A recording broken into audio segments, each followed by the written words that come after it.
అన్నా చెల్లెళ్ళు ఇద్దరు విడిపోయారంట. అన్నా చెల్లెళ్ళు ఇద్దరు విడిపోయారు, అక్కడ దారి తప్పిపోయారు. అన్న ఒక వైపు వెళ్ళిపోయాడు, చెల్లి ఒక వైపు ఉండిపోయింది.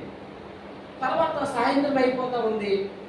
మొత్తం మీద అన్న చాలాసేపు వెతికాడు, చెల్లెలు ఎక్కడా కూడా కనిపించలేదు. చివరికి అన్న ఏం చేశాడంటే అలాగ దారి వెతుక్కుంటూ తన ఇంటికి వెళ్ళాడు. అది చెల్లెలు ఏ విధంగా వస్తుంది?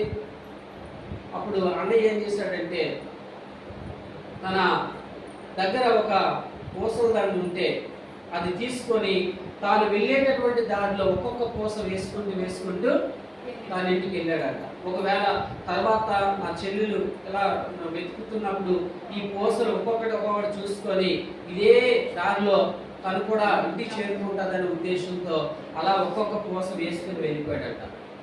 వేసుకుని వెళ్ళిపోతే తర్వాత కొంతసేపటికి ఆ చెల్లి చూస్తుంది, ఒక పూస కనబడింది.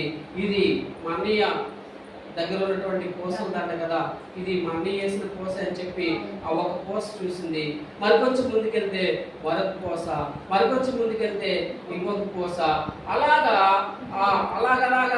పూసలన్నీ కూడా చూసుకుంటూ కదండి అన్నయ్య ఏ అడుగుల్లోనైతే నడుచుకుని వెళ్ళాడో అదే అడుగుల్లో ఆ చెల్లెమ్మ నడుచుకుంటూ తిన్నగా ఎక్కడికి వెళ్ళిపోయిందండి? తన ఇంటికి క్షేమంగా చేరిపోయింది. హల్లెలూయా. ఒకవేళ ఆ పూసలే కనుక వేయకపోతే ఆ చెల్లెమ్మకు దారి తెలిసేది కాదేమో. ఆ అడవిలోనే అలాగ తిరుగుతూ బాధపడేదేమో. కానీ చూడండి, తన అడుగు